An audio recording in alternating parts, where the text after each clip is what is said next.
So welcome back to DC Silver Age Storytime, and today's story comes from Superman number 141, published in November 1960, with story by Jerry Siegel and art by Wayne Boring. Our great space ark is ready to blast off, Jor-El. Soon we'll enter and escape before Krypton explodes. Superman return to Krypton, presenting a great three-part novel featuring Superman in the most surprising adventure he has ever faced. Part 1, Superman meets Jor-El and Lara again. Part 2, Superman's Kryptonian romance. Part 3, The Surprise of Fate. Late one afternoon in Metropolis as Superman soars near an observatory while on patrol. It's Professor Galsworthy, the famous astronomer, and he appears excited. I better find out what's on his mind. Soon inside the observatory, I won't even attempt to describe it. Look into the eyepiece and see for yourself. Not necessary. I'll use my own telescopic vision. Great Scott! Seconds later. What in tarnations is it? I don't know, but I sure intend to find out. Up into outer space flies the Man of Steel at tremendous speed as he streaks beyond our solar system. It's alive, a living creature as big as a planet. Whether it's friendly or looking for trouble, I don't know. But as Superman approaches, the weird space creature reverses its flight and flashes off at incredible speed. Fantastic! It's unbelievably swift. If I don't fly faster, it'll soon be out of sight. But as Superman strains himself to the utmost, I flew too fast. My super speed increased so tremendously that I crashed through the time barrier into the past. And as Superman materializes in the time era of yesteryear, great guns, that planet and its red sun, I recognize them because of rebounding light rays I once overtook and studied. The planet is Krypton, the world where I was born. It blew up just after I rocketed to Earth. Down towards Krypton's surface flashes Earth's mightiest mortal. I've accidentally returned to a period in the past when Krypton still existed. Because of that red sun, I must land immediately or I'm doomed. A fraction of an instant later, I made it, and barely in time. In another split second, I'll lose my superpowers. Testing himself, Superman lifts a rock, and as he attempts to crush it in his fist, no can do. I'm an ordinary Kryptonian again. Years ago, when my parents, Jor-El and Lara, launched me towards Earth in a model rocket ship, seconds before Krypton exploded, I had no superpowers at all. What gave me superpowers on Earth was Earth's lesser gravity, and the fact that unlike Krypton's red sun, Earth's solar system has a yellow sun. Only yellow stars radiate super energy rays, which give superpowers to people born in other solar systems. Here on Krypton, I am super no longer. Because of an astounding twist of fate, I am now just an ordinary man. Suddenly, a shattering thought strikes the no longer mighty Superman. Since I can't fly away under my own power, I'm trapped here on Krypton. I'll perish when this world explodes. Space travel has yet been perfected on this world. I escaped as the child Kal-El in an experimental model rocket. How ironic I survived the destruction of Krypton as a child and now may die as an adult in that same explosion. Soon a startling surprise, a spaceship. But how is that possible when spaceships did not exist on Krypton before its destruction? I've always found it weird that they have such advanced technology but no space travel. Promptly the answer becomes clear as a voice speaks in Kryptonese, the Kryptonian language Superman long ago mastered through his memory power of total recall. You, file into that prop spaceship with the other movie extras, wearing strange space costumes. Yes, it's Kryptonian motion picture crew shooting a science fiction film. I've been mistaken for an extra because of my costume. What a stroke of luck. It will give me a chance to earn a living on this world. That girl beside the director, hauntingly beautiful. Am I imagining it, or is she really staring at me? Don't be nervous, actors. Though this spaceship is only a prop and can't really fly higher than any normal airship, you'll be perfectly safe. But as the make-believe spaceship flies aloft with its crew of fake spacemen, the rockets are failing, and the pilot has passed out. We'll crash inside the falling vessel. If I had my superpowers, I'd have done something more spectacular than merely switch on the emergency rockets. The pilot just revived. Huh? Get away. I'll take over now.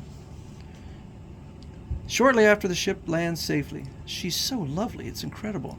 We're temporarily halting shooting on the Space Explorer until we can borrow a fire-breathing space creature from the Kryptonian Zoo for an important scene in this picture. Meanwhile, each of you who wears your space uniform, wherever you go during the next few weeks as a publicity stunt for the movie, will get a big bonus. Now we'll notify you when to return for the completion of the filming.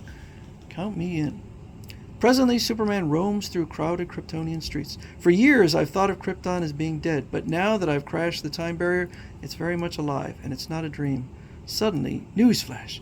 Here we see the famed scientist Jor-El and his bride-to-be Lara entering the palace of marriage. Soon they will be man and wife. Great Scott, it's my parents. Hearing a jet taxi, Superman speeds towards the palace of marriage. I lost them at an early age. Now often I've regretted I never had the chance to know them better. Strange that we'll meet again before I was born. So you're wearing that costume to advertise a space movie, eh? I was wondering about your strange clothing. Soon Superman attends the wedding, which is open to the public. Amazing how strongly you resemble that statue. Coincidence, eh? Coincidence nothing. He's my grandfather. Obviously, it's an old Kryptonian custom for statues of the parents of both the bride and groom to adorn weddings. And so the ceremony begins. What an attractive couple my mother and father make. I'd like to tell them I'm their grown son, but not now. I'll speak to them after the ceremony. And do you promise to love each other as long as you live? We do. Oh, neither they nor anyone else on this world has long to live. Like all Kryptonian marriage couples, the bride and groom don marriage bracelets of a color variation all their own, which no other couple is allowed to duplicate. You are now man and wife. But as the happy newlyweds rush past Superman, he changes his mind, fearful of spoiling their bliss. If I admit I'm their son, then I'll have to tell them they're soon doomed to die. I can't do that to them. I love them too much. Maybe you should tell them. Checking into a Kryptonian sky hotel, Superman spends a sleepless night. Look at them down there, living, laughing, loving, blind to the crashing doom that will soon destroy them. I've got to escape from this doomed world, but how? How? I have no superpowers here on Krypton. Then one evening, Superman makes a decision. I want to be with my mother and father. Somehow I must become their close friend without revealing my real relationship to them. Building an unusual gadget similar to the Earth-type gyroscope, Superman visits his parents' home. Jor-El, who is that man? He looks familiar, yet I don't know, Lara, but there's something about him. I wish I could tell them what they sense about me, but I can't. I know it's presumptuous of me, but may I please have your opinion of my invention, Jor-El? It's clever. You have a great promise as a scientist. I don't believe we've ever met. Your name? Kal-El. Oops, my real Kryptonian name slipped out. But since I haven't been born yet, no harm done. Names ending with L are quite common on Krypton. Why are you wearing that strange costume?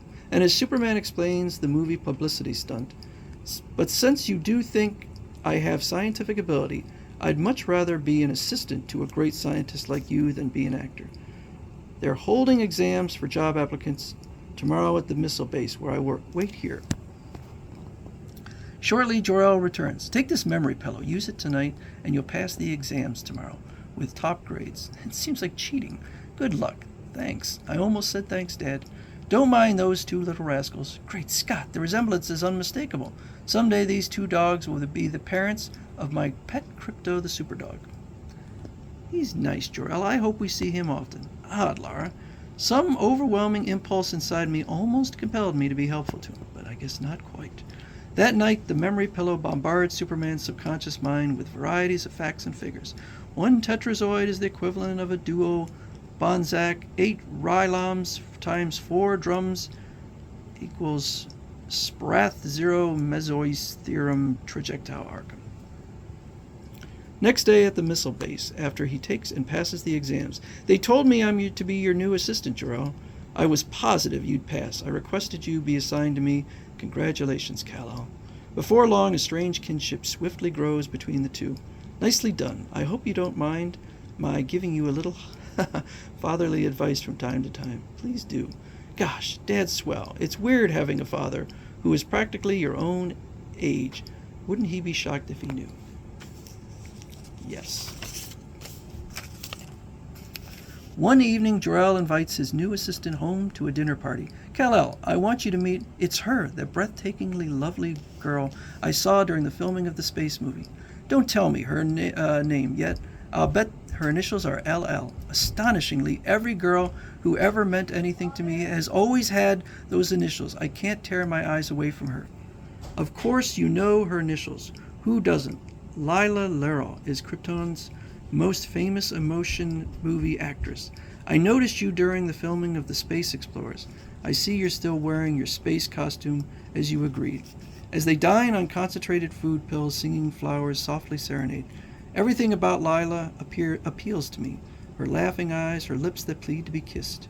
You're different from other Kryptonian men. It's almost as though that silly spacesuit of yours was real. Tell me about yourself, Kal-El. Fearing to betray his secret, Superman is evasive, and later, as the guests gamble in the anti-gravity swimming pool, she swims like Laurie the mermaid and is as curious as Lois Lane. I'd better leave before I make a fool of myself. Slipping away, Superman hails a jet taxi and drives off. He's deliberately avoiding me. Now he interests me more than ever. Romance on Krypton is not for me. I've got to escape before this world explodes. Can Superman really forget Lila, or will he fall helplessly, head over heels, in love with Krypton's most glamorous beauty? See Part 2.